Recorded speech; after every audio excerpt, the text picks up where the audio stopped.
Paveldosaugininkai tvirtina, kad sklypai privatizuoti pažeidžiant įstatymus. Paveldosaugininkų teigimu, 3 šalia Biržų pilies esančių sodybų savininkams grąžinta per daug žemės. Esą dalis jos prieš 12 metų suformuota valstybės saugomoje, neprivatizuotinoje kultūros paminklo teritorijoje. Tuos visus sprendimus pardavimo žemės reiktų peržiūrėti.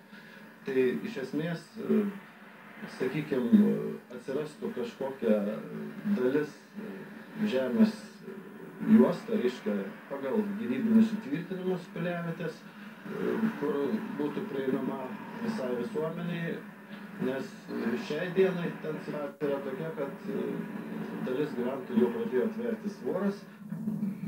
Į nemalonę patekę gyventojai sako valdininkų pažadus ir grasinimus girdintis ne pirmus metus.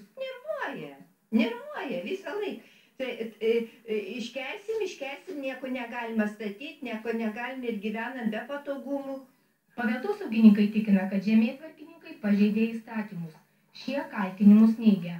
Kadangi piliavietės teritorija nebuvo įbraižyta registrų įmonei, buvo tik tai preliminariai nustatyta, todėl šitie sklypai buvo įregistruoti registrą įmonei.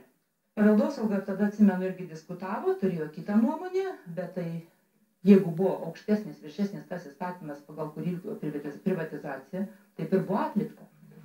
Prieš 2 metus paveldosaugininkai prašė Panevėžio apskrities iš naujo suformuoti sklypus, tačiau sako, iki šiol atsakymo negavę. Šios atstovai tvirtina, kad Biržų savivaldybė nepateikia jokių pasiūlymų. Kad ten nebūtų namų, ir jeigu būtų namai, tai jie pritaikyti kažkokiam suvenyrų pardavinėjimui. Bet tai ne iš tos pusės į problemą žiūrim. Mums ne žemė kliūna, mums kliūna namai. Savivaldybės atstovės teigimu gyventojai turi būti iškeldinami valstybės ir kultūros departamento lėšomis, o nesulaukę sprendimo paveldosaugininkai žada kreiptis į teismą. Nacionalinėme Čiurlionio